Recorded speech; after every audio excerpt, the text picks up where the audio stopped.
Hello, you all. I'm very much hoping that you can see me through the Restream software, and hoping that any second now I'll get a thumbs up from Helen inside, telling me that we are live and that everything is working. Hi, Gethin, first person getting in touch. Always nice to hear from someone, letting me know that we are working and we are rolling. Any second now, hopefully I'll get the thumbs up.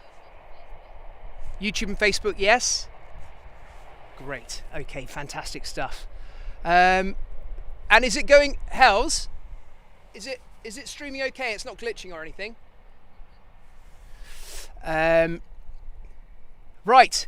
Merry Christmas, Dan Prescott, and hello Teddy, how you doing? Steve William from the CRAI Scouts, and Kieran Hyde saying Merry Christmas to the whole family, which is really, really kind of you. Fred and Stan tuning in from Cornwall. Amazing stuff. You are just the kind of people that I want to be speaking to. And Claire Fido, that's very kind of you, Claire. Thank you. And hello to Ethan and Harry in Nottingham as well. I'm going to wait a little while before I get started with this marvellous, magical book. Just to make sure that everyone is online before I get going. And then obviously I'll do a little bit of a Q&A afterwards as well, so if you've got anything you'd like to ask me, or ask my friends, the ducks as well. Look at that! A Christmas mallard. Could you ask for anything more Christmassy? The sun is just starting to set here down by the river. I've kind of been hoping to do this indoors, but obviously with 3 babies under 3, it's pretty hectic in there right now. So I'm sorry if there's any wind noise or anything. You're going to have to put up with it while I read one of my favourite stories in the world to you all. So why the Mousel cat? Well, as some of you will know, Helen, my wife, is Cornish, born and bred Cornish. Goodness knows how many generations of Cornwall there are in her family. And it's always been a very special place to us, somewhere that we love to go kayaking. The Cornish coast is one of the most spectacular in the entire world. And we spend a lot of time there because all of Helen's family is actually Cornish and lives in Cornwall. And in fact, this is our wedding on a Cornish cliff top. You can see St Michael's Mount behind us, and if you could squint, you would be able to see Mousel itself just over to the side there. And it's a place that's hugely important to our family and always will be. This is our first one, Logan, down on a fabulous Cornish sunset with St Michael's Mount behind. And it's somewhere now that we love to take him and the twins to go rock pooling, our very, very favourite thing to do in the whole world. And Mousel is the place. And if any of you don't know, it is also very, very special at Christmas Eve, and Tom Bocock's Eve as well, which is why I've decided to share this with you all. Massive hello to Harry Foster. Thank you so much for tuning in, and a Merry Christmas to you too. Hi to Lisa, to Sheila Rice, saying have the best Christmas ever. Thank you so much, Sheila. Lots and lots of love for Cornwall, as there always should be. Hello to Griff Roberts, watching in Aberarron. I suppose I ought to say Bnawn Da, really. And hello, happy birthday to Noah Flaherty, whose birthday it's going to be tomorrow. Your birthday on Christmas. I always thought that would be a mixed blessing, to say the least. Right, okay, I am going to get started on this wonderful, wonderful story. Excuse me for my Cornish accent. I'm not going to go over the top. I'm going to keep it very, very mild, and I'll hear Helen yelling from inside if I take it too far. But let's get started on the Mousel cat. At the far end of England, a land of rocks and moorland stretches itself out into a blue-green sea. Between its high headlands lie tiny sheltering harbours where fishing boats hide when the winter storms are blowing. One of these harbours is so small and the entrance is so narrow that fishermen called it the mouse hole. Sorry, excuse me, flitting between photos as I do this. The people who lived in the cottages around the harbour grew fond of the name, and they call their village Mousel to this day. They say it the Cornish way, Mousel, but you may say it as you choose. I'm told very distinctly by Helen and all my other Cornish friends that you may not say it how you choose. It's not mousehole, it's mousel, or you're in big trouble. Once there lived in the village a cat whose name was Mouser. She had an old cottage with a window overlooking the harbour, an old rocking chair with patchwork cushions, and an old fisherman named Tom. Mouser had had many kittens in her time, but they had all grown up and left home. Her eldest son kept the inn on the quayside. It was noisy and smoky, and his man had once spilled beer on Mouser's head as he was drawing a pint, so she did not go there very often. One of her daughters kept the shop on the corner. It was busy and crowded, and her lady had once stepped on Mouser's tail as she was weighing out some vegetables, so she did not go there very often either. Sometimes Mouser felt that her children had not trained their people properly. Her own pet, old Tom, was very well behaved. He never spilled the cream when he was filling her saucer. He always stoked the range to a beautiful golden glow. He rocked the rocking chair at just the right speed. He knew the exact spot behind her left ear where Mouser liked to be tickled. What was more, he never wasted his time drawing pints of beer or weighing out vegetables. When he was not looking after Mouser, he passed the day in the most useful way possible. He took his little boat through the narrow opening between the great breakwaters out into the blue-green sea and caught fish for Mouser's dinner. Mouser was very partial to a plate of fresh fish. In fact, she never ate anything else, but she liked a little variety. So, on Mondays, they made morgie broth. On Tuesdays, they baked hake and topped it with golden mashed potatoes. On Wednesdays, they cooked kedgeree with delicious smoked ling. On Thursdays, they grilled fairmaids, a mouth-watering meal. On Fridays, they fried launces with a knob of butter and a squeeze of lemon.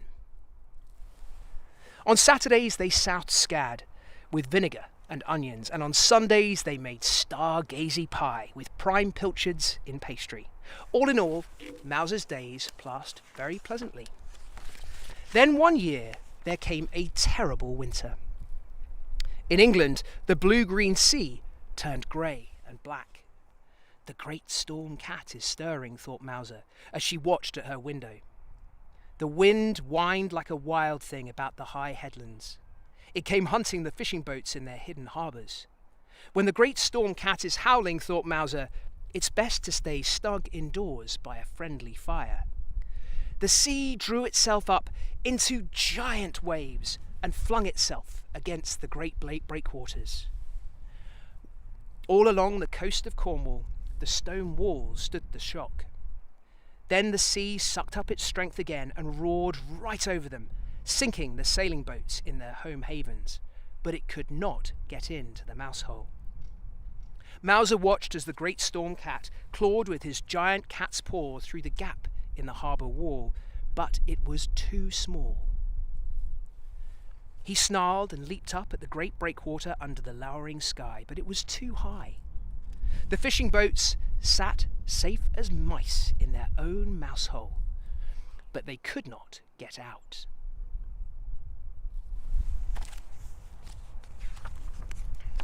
And because the fishermen could not fish, there was no more food. They ate up the few vegetables that were left in their storm-racked gardens. They ate all the salted pilchards that were left in the cellars. Mouser hated vegetables, and the pilchards were too salty for her taste. Soon there was nothing left. The cats and their people grew very hungry. Mouser sat by her window, staring out at the storm, and thought longingly of morgie broth and stargazy pie. Every day the fishermen gathered on the quayside, and sometimes they would try to take a boat out through the mouse hole, but always the great storm cat lay in wait for them, and they were lucky to escape with their lives. Then at last, one evening, as old Tom sat with Mouser on his knee, she felt him take a deep sigh. "Mouser, my handsome," he said, for he was a courteous and well-spoken man. "Mouser, my handsome, it will soon be Christmas, and no man can stand by at Christmas and see the children starve. Someone must go fishing, come what may, and I think it must be me. It cannot be the young men, for they have wives and children and mothers to weep for them if they do not return. But my wife and parents are dead long since, and my children are grown and gone." Mauser purred to tell him that she understood, for it was the same with her. "I shall go out tomorrow, Mauser my handsome," said the old man, "and I shall not come back without a catch." Mauser purred loudly to tell him that she would go with him, for he was only a man, she thought, and men were like mice in the paws of the great storm cat. Besides, she knew that if he did not come back, she would not be much caring to live in her cottage without him. There'd be no one to pour the cream, or stoke up the range, or rock the rocking chair. There would be no one in all the world who knew just where she liked to be tickled behind her left ear. "Tomorrow night, Mauser my handsome," he said, "we shall eat morgie broth, bait hake, ling and Launce's fair maids, south scad, and stargazy pie." Then Mauser purred as if she would burst to tell him that she loved him more than any of these things. The next morning they set out very early, before the others were waking. Before they went, Tom stoked up the old range and damped it down so that it would burn steadily until they returned. Then he hung a lamp in the window so that it would shine out across the harbour and light their way. As they reached the quayside, Mauser looked back through the wind and rain and thought how warm and welcoming the window looked. Soon their little boat was crossing the harbour towards the Mousel Gap, and the voice of the great storm cat rose all around them like a great caterwauling. As she listened to his wailing, Mauser felt a sudden strange sadness for him. How lonely he must be, she thought, endlessly hunting the men-mice in the deeps of darkness and never returning to the rosy glow of a red-hot range. And her kind heart was moved to comfort him. Many a tom-cat had Mauser tamed in her time with the sweetness of her singing. Now she lifted her head and sang like a siren, joining her call with the cry of the great storm-cat. And so it was that he was taken off guard as the little boat made its bid for freedom. Soothed by the sweetness of Mauser's serenade, the great storm cat paused in his prowling and pulled back his giant cat's paw for a mere moment. Swiftly the little boat passed through the mouse hole and out into the open sea. Then the great storm cat played with them as a cat plays with a mouse. He would let them loose for a little as they fought their way towards the fishing grounds. Then down would come his giant cat's paw in a flurry of foam and water. But he did not yet strike to sink them, for that would have spoiled his sport. When they reached the fishing grounds, the sea was so rough that it was hard to put out the nets. "I fancy you must sing again, Mauser my handsome," said Tom, "for your voice seems to soothe the sea like the sirens of old." So Mauser sang again, louder and longer than she had ever sung before. Indeed, old Tom was forced to block up his ears so that her siren song should not distract him from the business of fishing. And again the great storm cat paused in his play and sang with her until the nets were safely shot. All day they fished in a seething sea. The waves were so high and the clouds so low that they soon lost sight of the shore. And all the time the great storm cat played with the little boat, striking it and then loosing it, but never quite releasing it. And whenever his claws grew too sharp, Mauser would sing to him to soften the edge of his anger. As evening came down, they hauled in the nets. Into the belly of the boat tumbled ling and launces, scad, hake and fair maids. Enough fish for a whole cauldron of morgie broth, enough pilchards for 100 stargazy pies. "Mauser my handsome, we are saved," said old Tom, "if we can but bring this haul back to harbour." But Mauser knew that the great storm cat would strike when he saw them run for the shelter of the mouse hole. She knew that the game serves only to sharpen the appetite for the feast to follow. "It's his meal or mine," thought Mauser, as she looked at the floundering fish in the belly of the boat. Blue, green, and silver, they glistened in the greyness. It made her mouth water to look at them. As she thought of the morgie broth murmuring on top of the range, the stargazy pie growing golden in the oven, Mauser began to purr. And her purring rose like a hymn to home above the noise of the great storm cat's howling. Such music had not reached the ears of the great storm cat since the dawn of time, for when do cats purr out in the wind and the darkness? Puzzled, he paused in his howling, bending his ear to catch the strange sound. It seemed to him that he had once heard such a song long before, when he was no more than a storm kitten. The great storm cat grew quiet, Gone was his hunger for hunting, for making his meal of the mice men. Only the pleasure of the purring remained. Then the great storm cat began to purr with Mauser, and as the soft sound grew, the winds waned and the waves weakened. Night fell, and the little boat sailed back across a slackening sea. As they came in sight of home, a strange sight met their eyes. The whole village of Backshall was shining with lights and lanterns, gleamed along both arms of the harbour. For when the people of Backshall had woken to find old Tom's boat missing and a light left in his window, they knew that he'd gone out to find fish for them, or to perish on the deep water. All day they'd watched and waited, staring out into the cloud-racked sea, but they could see no sign of him. And when night fell, the women went home and set candles in all their windows, and every man lit his lantern and went down to the harbour walls. As they waited and watched, they saw that the wind was dying and that the sea was growing calm. The dark clouds lifted, and a thin moon shone out between them.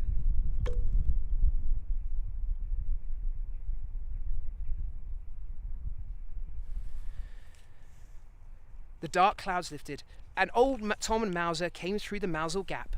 A sudden breeze caught them, a tiny, playful cat's paw, like a gesture of farewell. There was a great deal of cooking in Backshall that night. The people made a whole cauldron of morgy broth. They baked hake, cooked kedgeree, grilled fairmaids, fried launces, soused scad. They baked 100 stargazy pies. Then people and cats, they feasted together until the hunger was no more than a memory. And every year since that day, at the inn on the quayside, the people of Backshall hold a fish feast on the night before Christmas Eve and raise their glasses to the memory of old Tom. And every year in the yard at the back of the inn, the cats of Backshall gather and raise a great howling to the memory of old Mauser. And every year, folk come from all over Cornwall at Christmas time to see Backshall light up with 1,000 lights, shining their message of hope and a safe haven to all those who pass in peril of the sea. A massive, massive thank you to the guys at Walker Books who allowed me to do this and to show some of those photos. Also a huge thank you to Nicola Bailey as well, and everyone else who is there at the publishers who said that they thought it would be a nice idea for me to do this at Christmas time. I really appreciate it, you all. Sorry, it was a little bit tricky doing the reading and switching all the photos at the same time. I hadn't prepared myself for that. Quite tricky. Right, let's see if I've got some shout-outs to do. A shout-out to Zachary, Ava Rose, Willow, and Milo, and Midas. Wow, that is that's a bunch of Christmas names if ever I heard them. Hello to you all and a very, very Merry Christmas. What else have we got? Dave Cook. Well done, Dave Cook, for tidying up the shopping trolleys and getting the river clean. To Elodie and Francis from Devon, massive Merry Christmas to you all. And Tom Reynolds, a massive shout out. Of course you can. Geordie Gillard, where am I live from? From home. I live on the banks of the Thames. So this is the Thames on the Bucks border behind me right now. Merry Christmas to Arthur and Octavia, to Jake Riding, a Merry Christmas from Cornwall. Huge shout out to all of you. Hello and a Merry Christmas to Joanne, Caroline Stabbins, to Mel Power. Nick asks, how's learning Welsh coming along? Dda iawn, Nick, dda iawn. It's yn iaith. What can I say? It's good. Dean Bowling says, I tried to cook stargazy pie once. Well, good on you, Dean. I've never tried it myself. I'm guessing Nadolig Llawen is Merry Christmas in Welsh. I didn't know that. Thank you very much, Leah. Hi to Finn and Jessie in flooded Newport. Oh, I'm so sorry that it's flooded. Got Charlie in Northwood. Hello and happy birthday to Scott Green. Thank you very much for getting in touch. And I've got here my own lovely family coming to say hello to you all. Amber Glover, Merry Christmas from the Menai Bridge. Hello, little one. What was that? What did you say? I love Mauser. You love Mauser, don't you? Do you remember going to Backshall for Christmas last year? Yeah. You loved it, didn't you? Are you going to say a lovely, lovely Merry Christmas to all the people out there? They're watching us now. You want to say Merry Christmas? Or hello? What do you think? What do you think of his Christmas jumper? Penguins, look at that. You like your Christmas jumper? Yeah. A Merry Christmas and hello to Olive, 7, and Neil, 5 in Bristol. To Jennifer Perry, Merry Christmas to you and a Happy New Year as well. Karen Gilbert on Twitter, hello. Emma Baird, Shirley Thomas saying I'm looking very cosy. I don't feel very cosy, it's really cold out here. Hello to Rafe. To Alex at 6 years old, to Marizion, hello you all, and someone there saying that they went to Mousel School, amazing stuff. Oh, and an extra little treat to you all. Someone else saying Nadolig Liawn, thank you very much. I'm sorry my pronunciation isn't much good. To a 51-year-old scout leader, it is my torch, and here's the rest of the family. Bring them on in, Hells. We've got Kit and Bo in their Christmas outfits, and Helen behind them, although I'm chopping off her head. Happy Christmas, everybody, from all of us. Happy Christmas, all of you. I know that this year has been a very strange one and very challenging for so many reasons, but, you know, all of this will pass. All of this will pass, and we will get back to meeting again with all our friends and families. Let's hope that next Christmas is very, very different to this one, but for now, take every second of joy that you can find. Make sure you give a call to all those people that, you know, may be on their own this Christmas, and a very, very Merry Christmas and a Happy New Year, and loads of love to all of you. This is me, Stevie B, signing out and saying Merry Christmas. Merry Christmas? Merry Christmas.